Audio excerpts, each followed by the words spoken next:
Ladies and gentlemen, Mosey MD. Let's talk about working with Michael Jackson.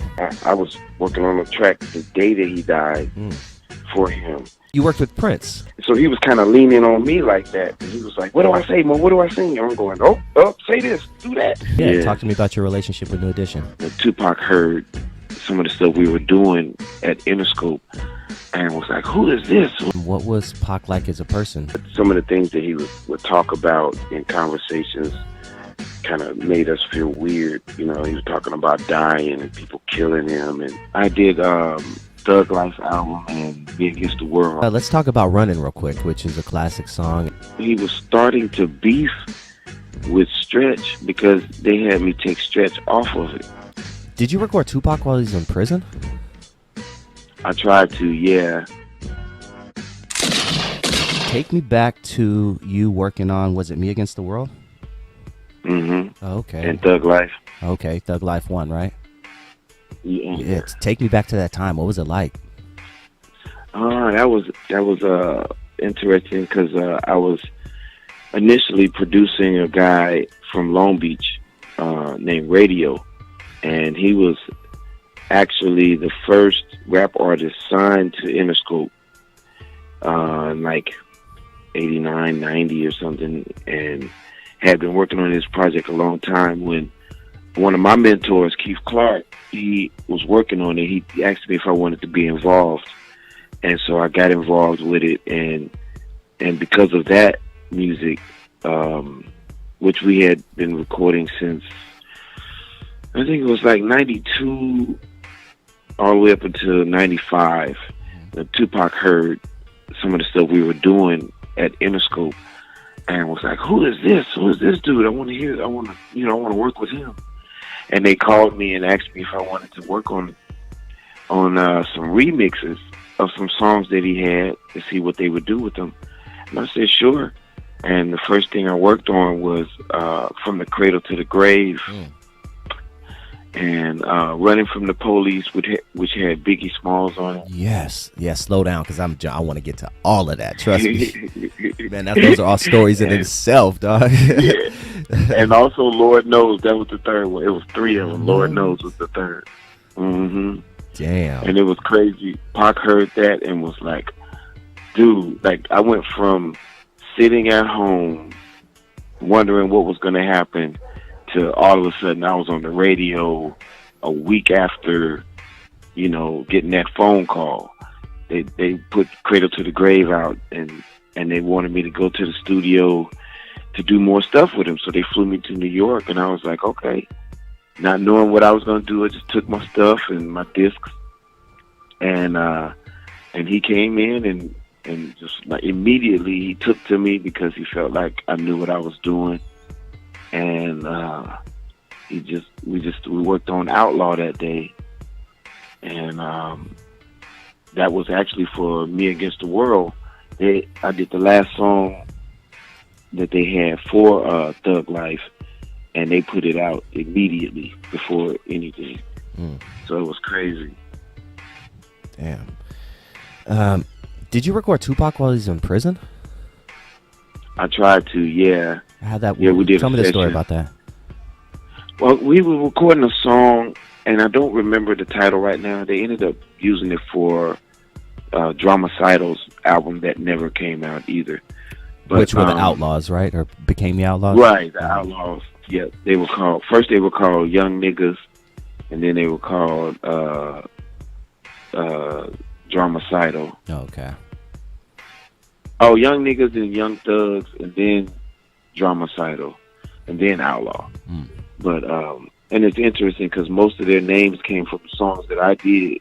Oh, really? It was crazy. Yeah, because I did a song called Young Niggas that's also on Me Against the World, and that's when they changed it to that when they were recording that project, and then it changed to the Outlaws after we finished working together. Oh, okay. But yeah, how did the whole recording in prison thing come along?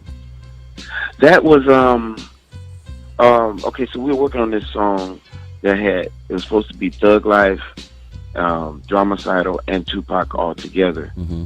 So it was like an incredibly long song. We had everybody on it except Tupac, and he had gone to jail. So he called on the phone, and we talked about it, and he said that he had lyrics for it, and he wanted to lay it down. So we tried to be clever about it, and we put a phone in the vocal booth and isolated it and mic'd it. Then we put a phone. We used a phone that was on top of the console so that he could hear the music and be able to rap to it. Wow. But we didn't realize at the time that there was a phone delay. Like, as soon as the music would play, he would hear it a half second later.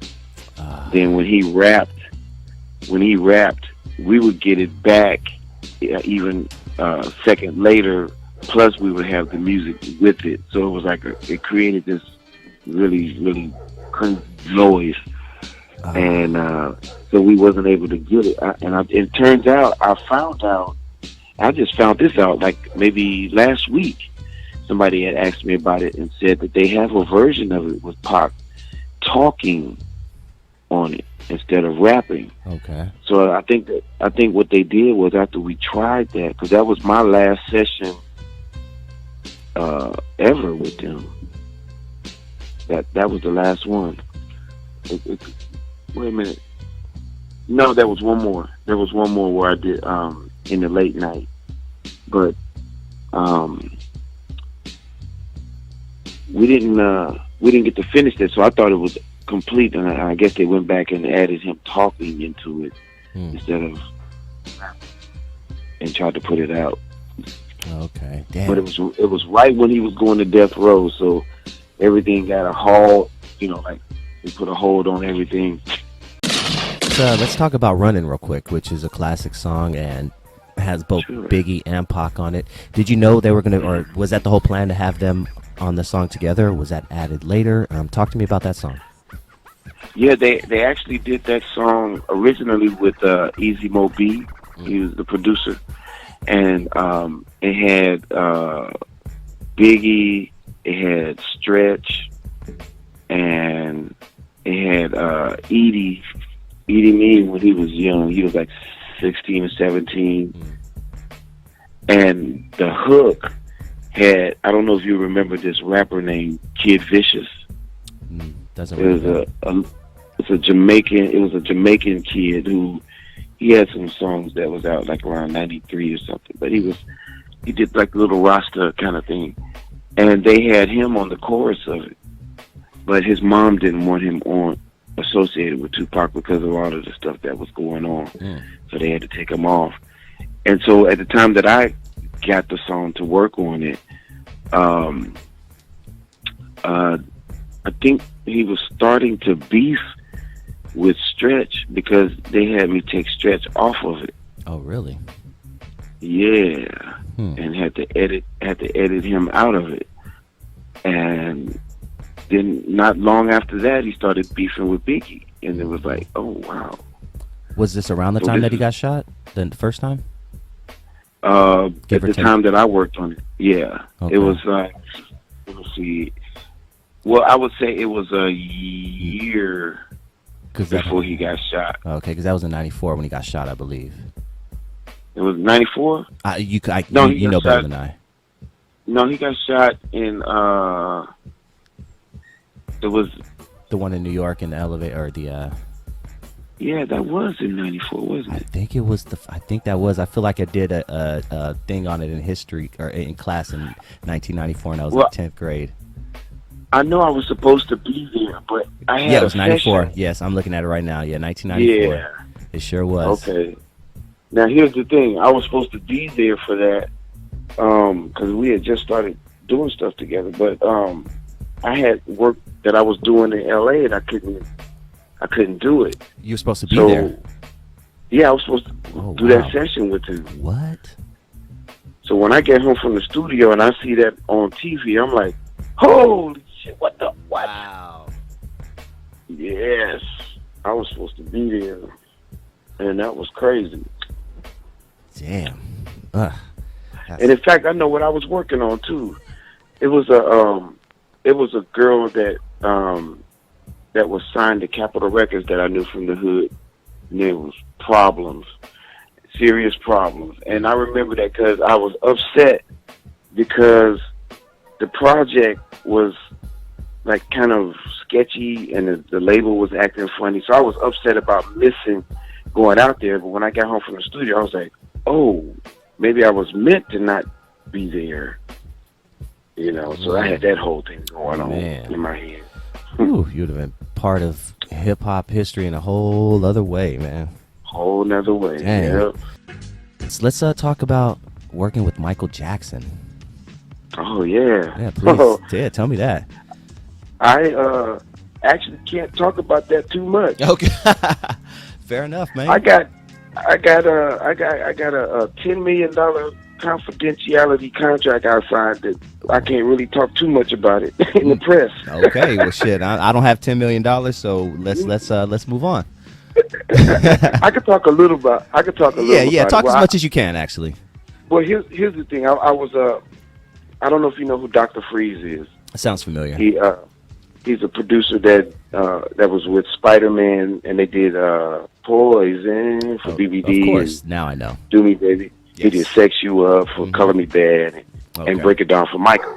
So at the time, me and him had the same manager, and also New Edition. He was the co-manager of New Edition. He tried to put me and Dr. Freeze together because we were kind of the same. He was a musician, singer kind of thing. So we worked on the album together to try to get it with Ruthless Records. She was going to sign us like in 2008. In the middle of it, Michael called and wanted to get Freeze to work on the project with him. And Freeze talked him into using me too. So they flew us to Las Vegas to his crib out there, and to talk about it and everything.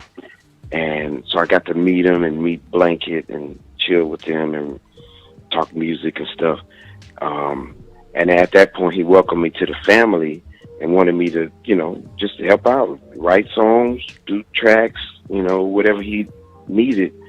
And so I at the time I was living in Indiana still, and I came back out here, and I would send tracks and I would, do things. But then, by the time it got to the point where we could do something about it, he had started practicing This Is It.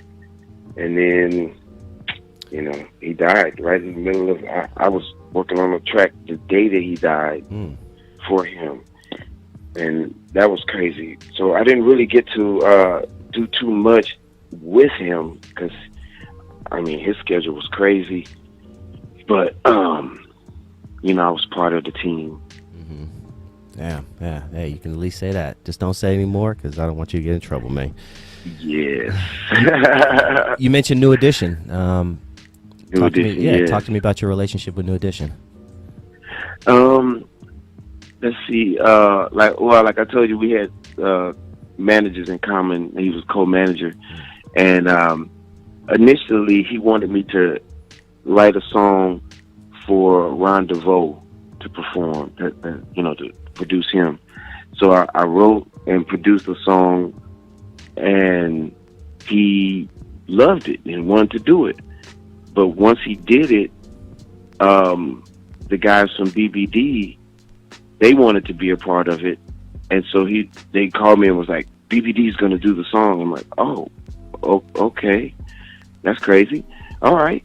And I said it might fit them. It's kind of, it's rap song. Talk about the booty and stuff. It's called Booty Hunt. Next thing I know, they're like, now it's going to be on New Edition. And I'm like, wait a minute. This is not a New Edition type song. What the hell? And they all wanted to be on it. And next thing I know, I'm going to the studio to record them doing it. And I get to the studio, and there's Babyface and Gerald Levert and Melvin that from After 7 was there, and they all got to sit around and laugh at this goofy song that I had that New Edition loved and wanted to put out called Booty Hunts. and so it went from oh man, this is going to be our first single. We're going to put this out to Puffy took over the album and took that song off. Yeah, he said, nah, this Booty Hunt is not cracking. No. and there was actually another song that I had co-wrote with one of my ex-partners, and it turned out he was being managed by Ron DeVoe. So when me and my other dude found out he was writing a song, we went to his house and crashed and co-wrote the song with him, and they loved that song too. So they recorded that song with my guy producing it, and it was called More, but it was completely sexual overtones. Like it was, like you guys would have been like, New Edition is tripping right now. and they were saying these two songs are going to be the first single, and so Puffy was like, nah. We're going to ruin people's image of New Edition. Yeah, X that out. Did you? So were you actually in the studio with them? Mm-hmm. Oh, okay. Mm-hmm. I actually have a 2-minute. It's the only version of it I can find. It's 2 minutes long.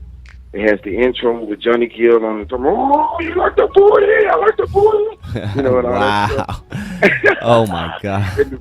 And Ralph Tresvant comes in and he's like, the booty just bumping in stereo. Yes, just pull it in the bowl, eat 'em up like Cheerio. I don't see him saying that because then everybody's gonna be like, nah, he's riding on the other team. He's riding for the other team. That's what I think. I think people were gonna think they were talking about that. Yeah. New Edition are so progressive. Oh my God. Oh, and they would have worn the tight skinny jeans. Oh, they would have had all the dudes up at the front. I love this song. Oh man, that's good stuff, man. One more question, and then sure. I want to find out what you have going on next. You worked with Prince. Yeah. Okay. It was actually indirectly. He had a song for Tevin Campbell. Okay. Called Halls of Desire. It was in like 91 or 92, somewhere in there. And my guy who was my publisher, Larry Robinson, he started out being a remixer. I think he got his start remixing My Baby Doll for Tony back in the day. And so he was hired to do the remix, but he don't play any instruments or nothing. So he would always hire musicians to come in and do it. So he hired me, and I came in and did the whole thing, and got the vibe with, Prince came in and checked it out one time, and him and Sheila. So I got to hang with them, and it was like, wow, dude, this is banana. I never got to meet Tevin, but Prince wanted to, be involved, and he always had his hand in it quietly. And that was the third time I had met Prince. I had met him at the bar at Roxbury in California, and one other time. Can't exactly remember, but what was really crazy with this story is that years later, I ended up producing Morris Day. Okay. I just at Snoop's studio. Snoop is doing a project. We did it like 2 years ago, and if you go online right now, I did a song for Morris called "Over That Rainbow," and it's a dedication song to Prince. Okay. So it's like he's singing a dedication to Prince, but I wrote and produced that. And it was interesting to sit and talk with Morris about Prince and how they did things. And he was like, it was real similar because, Prince would they would start the music together, but then Prince would write everything, and he'd come back and be like, here, sing this, do that, sing that. And so he was kind of leaning on me like that. And he was like, what do I say, Mo? What do I sing? And I'm going, oh, say this, do that. And it was just, wow, to grow up listening to that. And then now I'm producing it. It's like, whoa.